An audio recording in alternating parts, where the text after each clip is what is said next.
Very good afternoon, all of you. In this particular lecture, we will discuss measure of association between two variables. So, from day one, we always talk about the value of x, value of value of variable y, where generally we call x as an independent variable and y as a dependent variable, and we try to find out the relationship between x and y, or from the relation we try to predict something. So these are the primary objective of this particular course, or we studied such type of approach in many chapters. So the main question is, it's fine that we try to find out the relationship between x and y, but there is really a relationship between x and y that we need to check. And in many practical applications, it is very essential to check first if there is a relationship between two variables. Instead of relation, we can call as a association as well. If there is a association between the two variables, then we need to go ahead and develop the relationship between x and y. For example, y is equal to, you can say, a plus bx. That could be the relationship. So what I'm trying to tell you, basically, we want to develop such type of relation, but before that we need to verify if really we can develop this relation, because many a times what happens, there is no proper correlation between x and y, and still we develop a relation like y is equal to a plus bx, and latter part we realize that this equation is useless, or whatever predictions we are making by using this equation, they are not at all useful, or they are not at all representing the real situation. And from that point of view, this particular lecture is very essential.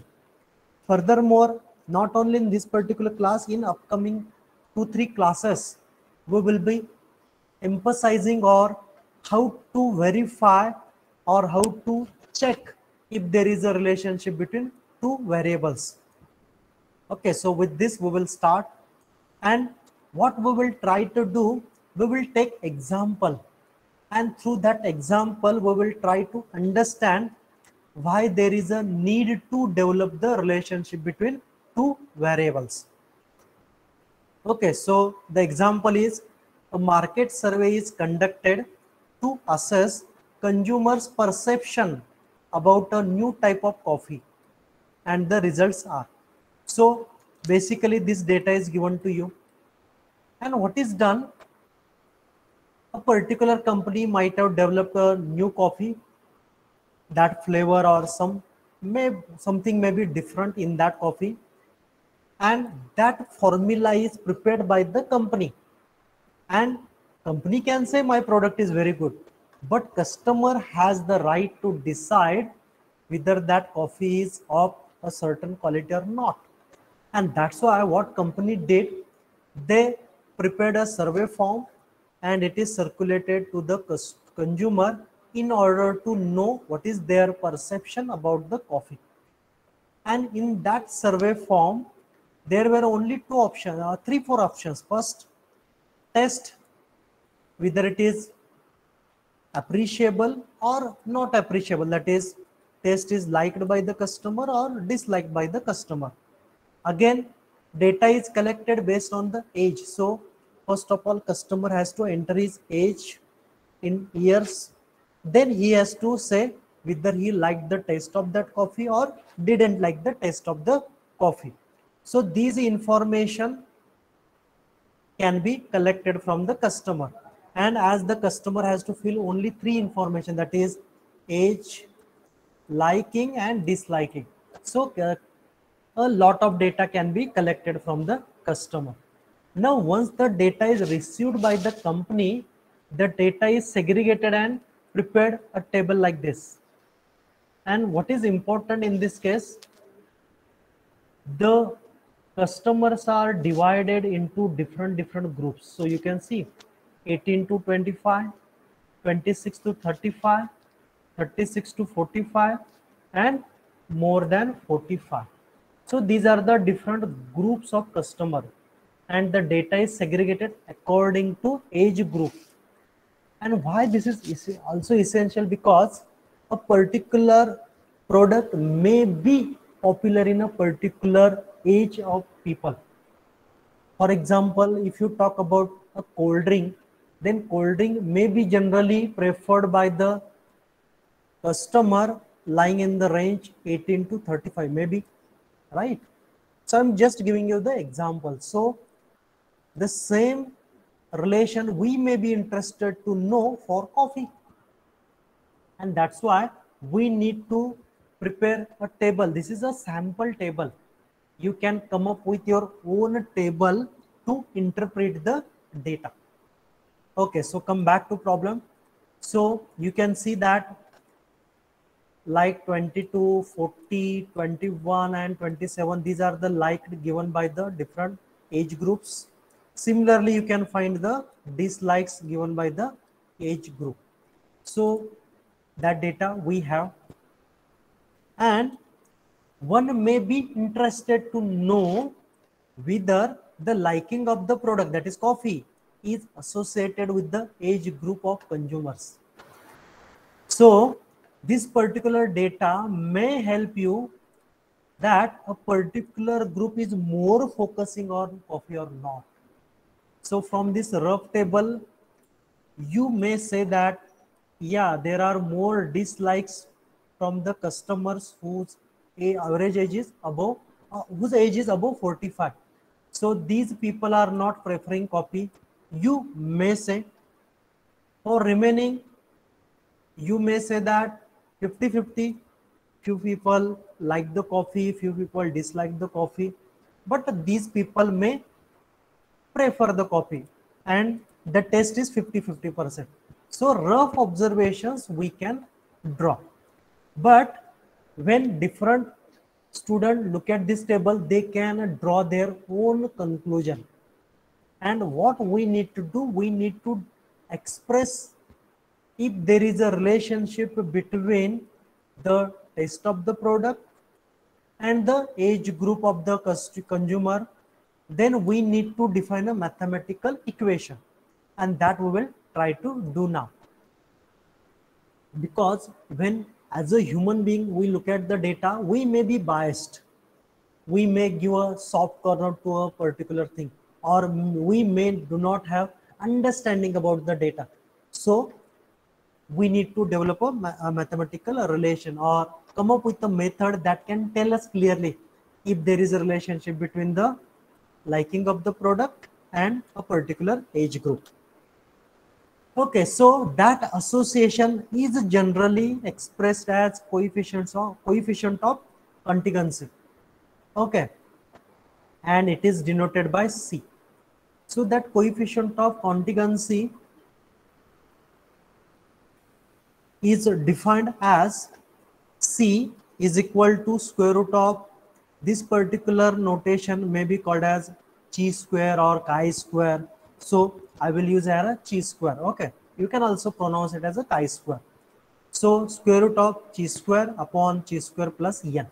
So this particular formula can be used to calculate coefficient of contingency, that is C, where chi square is unknown and n is the total number of data points. So you can see the liked and disliked number, that count we have. So take the sum of all these data points will be considered as n. That is the total number of observations. That is sum of all the likes and dislikes. So from the table we can say that we can calculate the value of n, but we don't know how to calculate the value of chi square.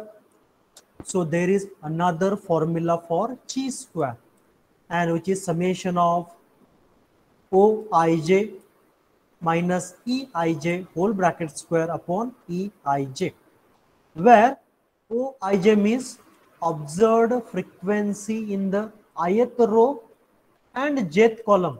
This row and column may be confusing to you. So I will explain one by one. So OIJ means observed frequency. So whatever data you can see in the table, these are the feedback given by the customer. So they are called as observed frequency. This is important. These are the data points given by the customer. So we call it as a observed frequency. And here you can see there are two rows, 1 and 2. And there are 4 columns, 1, 2, 3, 4. So that's why you can see ith row and jth column. So when we talk about this 22 means first row, first column. So O11. When we talk about this second data point, that is 40, first row, second column. So it is O12. When we talk about this third point, it is in first row and third column. So we can call it as a O13. Similarly, take a random data that is 40. So you can call this as a O second row and column is fourth. So O24 is the indication of that data point. So this is how we can assign a particular notation to observed data points, and it is also called as observed frequency. So from the table you can easily calculate the observed frequency because it is given to you.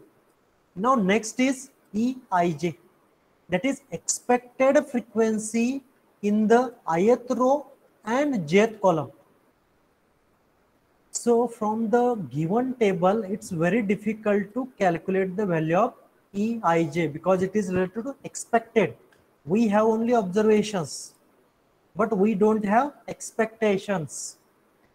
And that expectation we need to calculate. So in this particular example, what we understood, we collected the data, we presented the data in the tabular form. We are interested to define the relationship between liking of the coffee with the age of the consumer. And for that, we are defining coefficient of contingency. And these are the formulae. In this formulae, N is total number of data points known. Then for calculating chi-square, we use second equation. But again in that equation, OI is known from the or can be calculated from the table, but EI is unknown. So for calculating EI, we will go ahead, and for EIJ there is a formula RI multiplied by CI upon N, where I is 1 to M and J is 1 to N.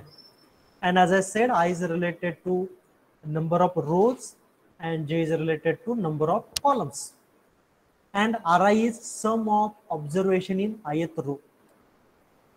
So for a given row, just add all the observations, you will get value of Ri. So from the table that can be doable. Ci is the sum of observations in the jth column. So for a given column, just sum all the observations and it will be a Ci for the given column. And again, N is the total number of observations. So that we already discussed. Just add all the observations from all rows and columns. That will be N. Now, till this slide, what we discussed, how to calculate C, that is coefficient of contingency. This is the formula. N is known. For chi-square, we are using this formula. In this, OIJ is known, but EIJ is unknown. For that, we are using this formula. And from this formula, we understood that we can calculate these values from the table. And now, in order to get the solution, we will go in a reverse order. So whatever table presented here, we will modify the table like this. So I will explain this table. Try to understand what I'm trying to tell you here.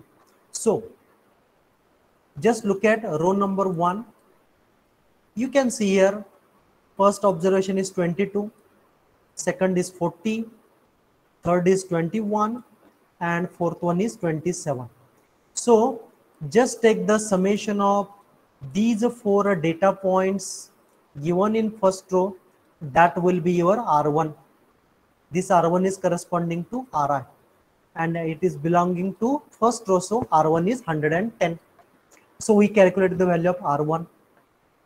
Now look at second row, where the data related to dislikes is presented. So 17 plus 32 plus 19 plus 40. So the total is 108, and it is denoted by R2, as this is related to second row, and for second row the R2 is 108. Now look at the third row, and here we will go column wise because we are interested in the value of Ci, which is related to column. So 22 plus 17, C1 we got as 39. 40 plus 32, we received C2 as 72. 21 plus 19, we get C3 as 40.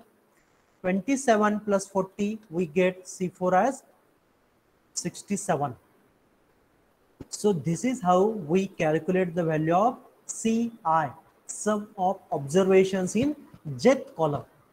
And if you take the sum of the row total or the last column, the last row total, you will get n as 218.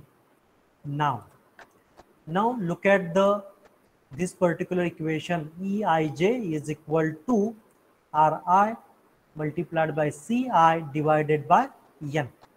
So n is 218.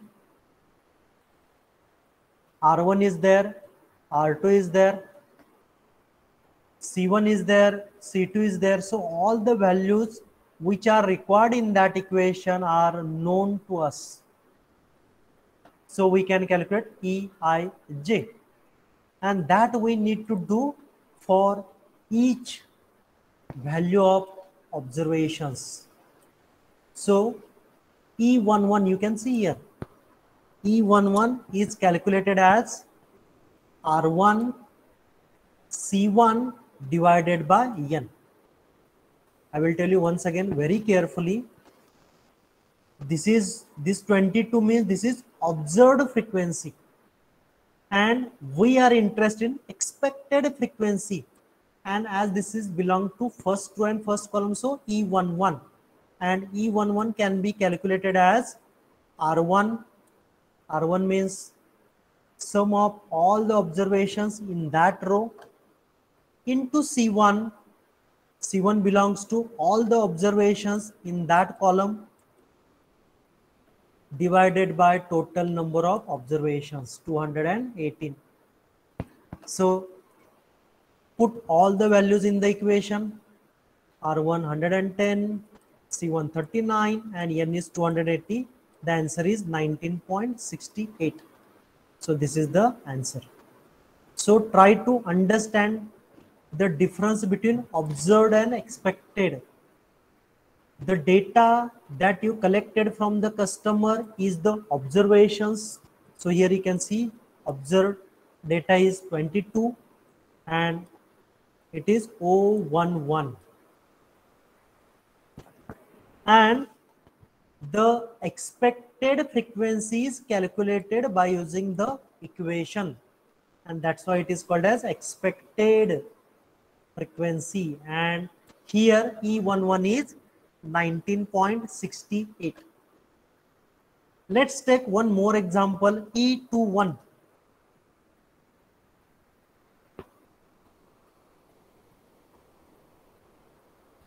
So E21, when I say E21 means it is belonging to second row, and here it is, you can see. So what we did, first of all, we took R2, that is sum of all the observations in that particular row. Then we took C1, that is sum of observations in that column, divided by total number of observations. So put these values, R2 is 108, C1 is 39, and N is 280. And upon simplification, you will get 19.32. So you can see here. So for observed frequency 17, the expected frequency is 19.32. So this is how you can calculate the expected frequency for all the remaining observed frequencies. This is very important.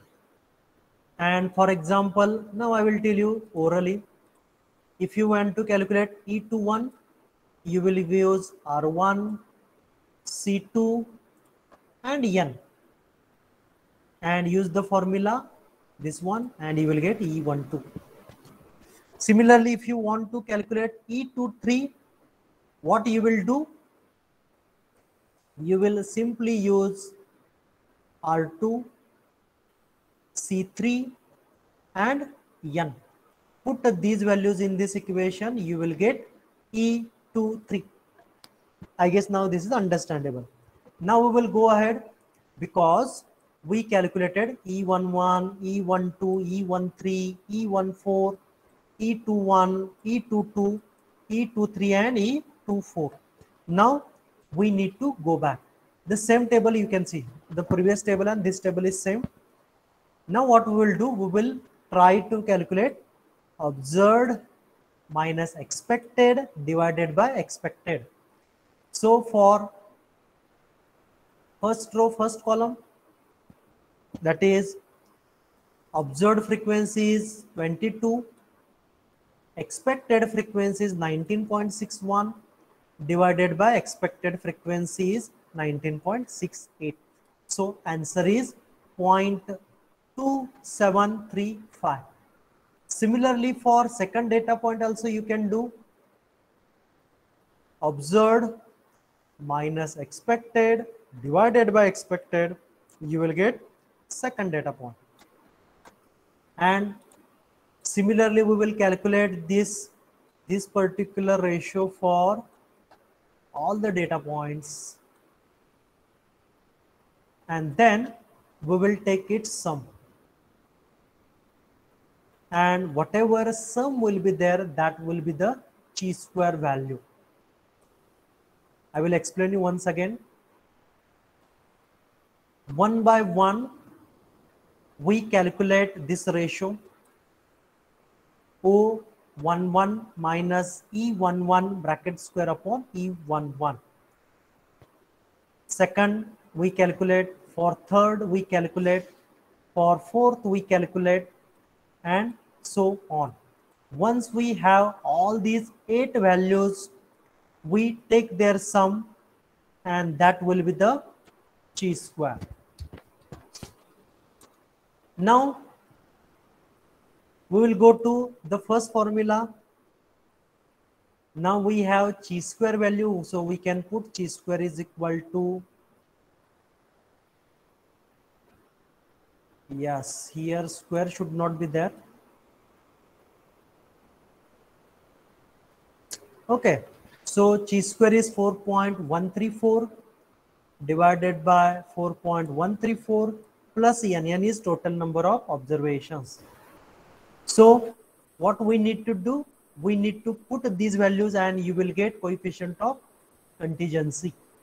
So what you need to do, you need to put these values in the equation and find out the answer. So do it quickly.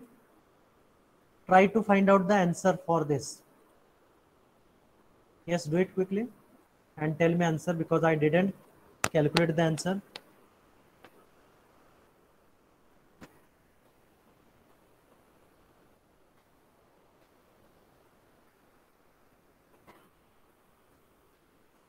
Yes, calculate and tell me square root of 4.134 divided by 4.134 plus 218. The answer is yes. Anybody? Do it quickly and tell me. Yes, I can see one answer in the chat box, 0.1364. Can anybody confirm if this answer is correct? Yes, anybody?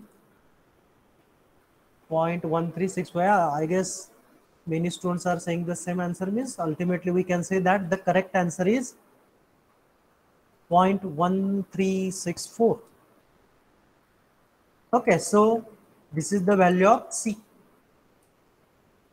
Now look at this. We have this one observation and another observation. Now mathematically we understood that we get the value of chi square and C. Now how to draw a conclusion? Because our ultimate aim is to know if there is a liking and disliking of age group and the product.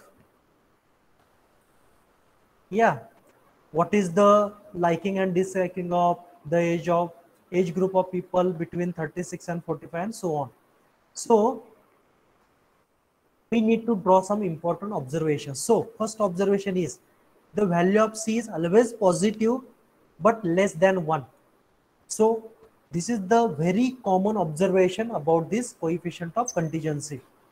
So if in the examination, if you get the value of C less than, greater than 1 or negative sign, then definitely you did mistake in the calculation. So that is important observation. More the value of chi square, more is the degree of association. So if this particular value is very high, at higher end, then there is a good degree of association. That is, here you can see the answer is 4.134, means there is a good relationship between the age group and liking and disliking of the coffee, that is the product. If the value of chi square is 0, then we can say that there is no relationship between the variables. For example, if in this example, if we got the value of chi square as 0.11, so this value is very close to 0. So we could have said that there is no relationship between the age group and the coffee, new product coffee. Again, the correlation can be studied among more than 2 variables, whereas the coefficient of contingency is defined only for 2 variables. So here age group is one variable and liking disliking is second variable. So only 2 variables are there. But there may be more than 2 variables. Right, here only 2 variables are there, but in actual practice there could be more than 2 variables. So the limitation of this coefficient of contingency is it deals only with 2 variables. So whenever there are only 2 variables and we want to know the relationship between these 2 variables, then we can go for this particular measure, that is association between 2 variables. Okay, so that's it from my side. If you have any question, the session is open for discussion. Yes, anybody? Briefly, I will quickly or briefly, I will explain the problem once again. Just a minute. Meanwhile, if you have any question, you can ask.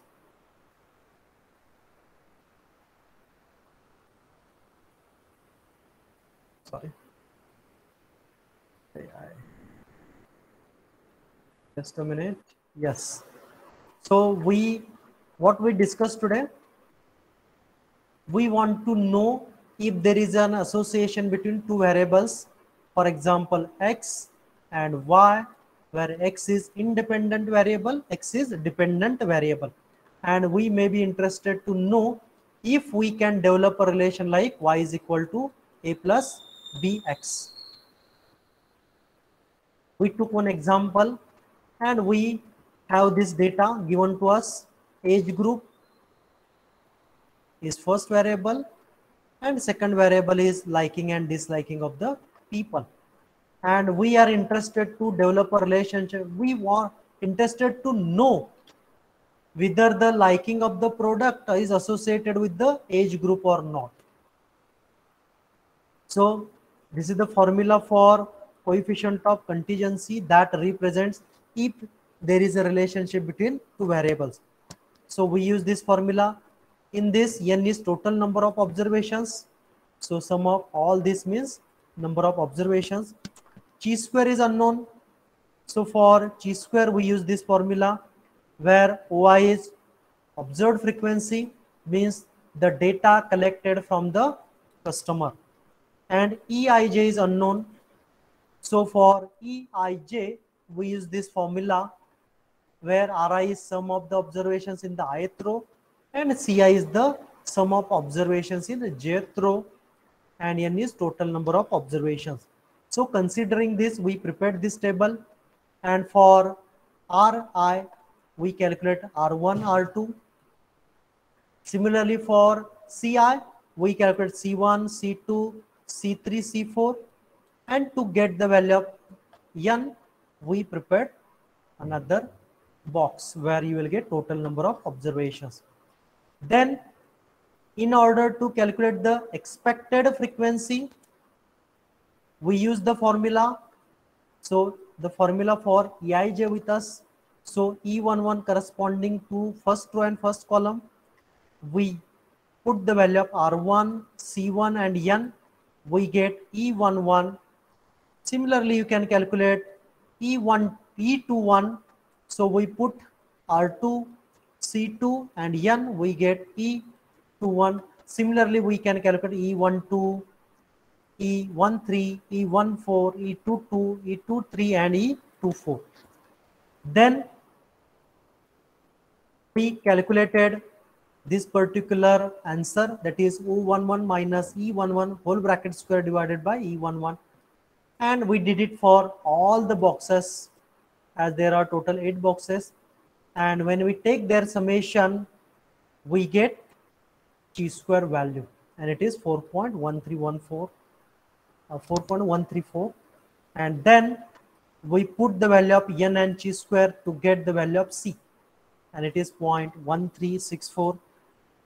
This value of C should be always less than 1, but positive sign should be there.